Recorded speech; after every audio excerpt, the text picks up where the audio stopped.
ট্যাংরা মাছ একবার এই পদ্ধতিতে রান্না করে দেখুন, খেতে ভীষণই মজার হয়। কিভাবে রান্নাটা আরও বেশি সুস্বাদু করবেন সেই সকল টিপস আমি এই ভিডিওতে শেয়ার করেছি। আশা করি আপনাদের অনেক ভালো লাগবে। Hello everyone, welcome to Madhav cooking world. আমার আজকের রেসিপি ট্যাংরা মাছের ঝোল। চ্যানেলে নতুন হয়ে থাকলে অবশ্যই চ্যানেলটি সাবস্ক্রাইব করে বেল আইকনে অলে প্রেস করে রাখবেন, তাহলে প্রতিদিনের নোটিফিকেশান পেয়ে যাবেন, নয়তো কিন্তু পাবেন না। আজকের এই রেসিপিটি চলুন শেয়ার করা যাক। প্রথমে আমি এখানে 500 গ্রাম পরিমাণে ট্যাংরা মাছকে ভালোভাবে কেটে পরিষ্কার করে ধুয়ে নিয়েছি।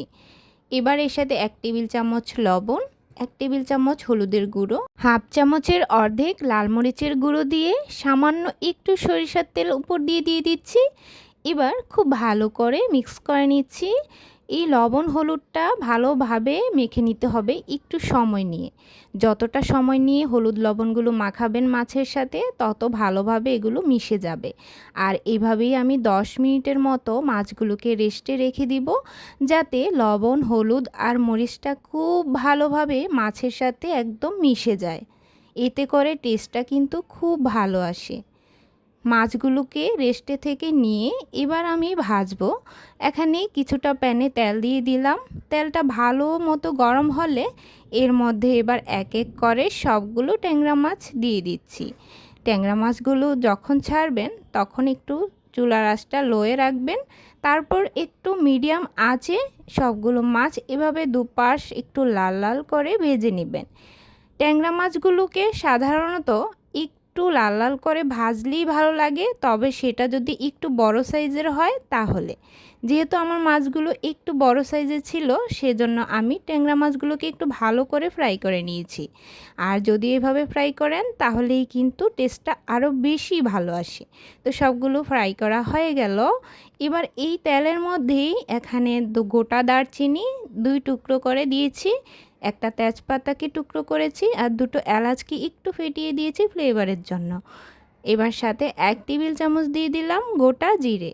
যখন এগুলো নেড়েচেড়ে খুব ভালো একটা ফ্লেভার নাকে আসবে, ঠিক সে পর্যায়ে এখানে 5-6টার মতো মিডিয়াম সাইজের পেঁয়াজকে খুব ভালো করে পেস্ট করে নিয়েছি।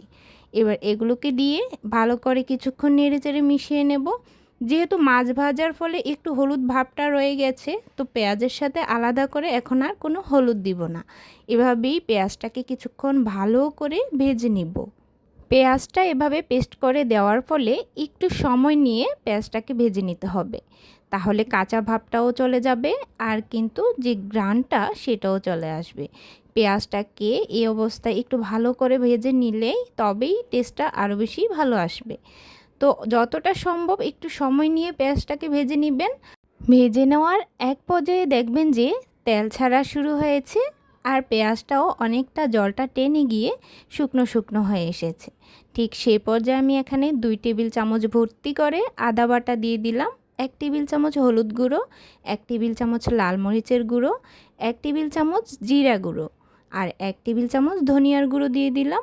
এবার কিছুটা পরিমাণ জল দিয়ে দিচ্ছি, যাতে মশলাগুলো পুড়ে না যায়, খুব ভালোভাবে কষানো যায়। এই মশলাটা কষানোর উপর কিন্তু টেস্টটা আরও বেশি নির্ভর করে। যত বেশি মশলাটাকে সুন্দর করে সময় নিয়ে কষাবেন, তত বেশি তরকারির টেস্টটাও কিন্তু দারুণ আসে।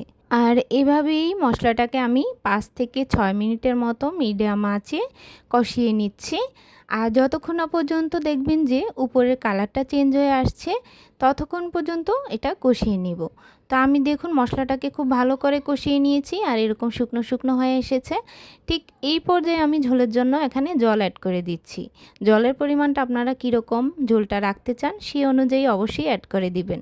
যদি মাখা মাখা খেতে পছন্দ করেন তাহলে অবশ্যই ঝোলটা কমিয়ে দিবেন, আর যদি একটু ঝোল ঝোল খেতে পছন্দ করেন তাহলে সেক্ষেত্রে ঝোলটা আরেকটু বাড়িয়ে দিবেন।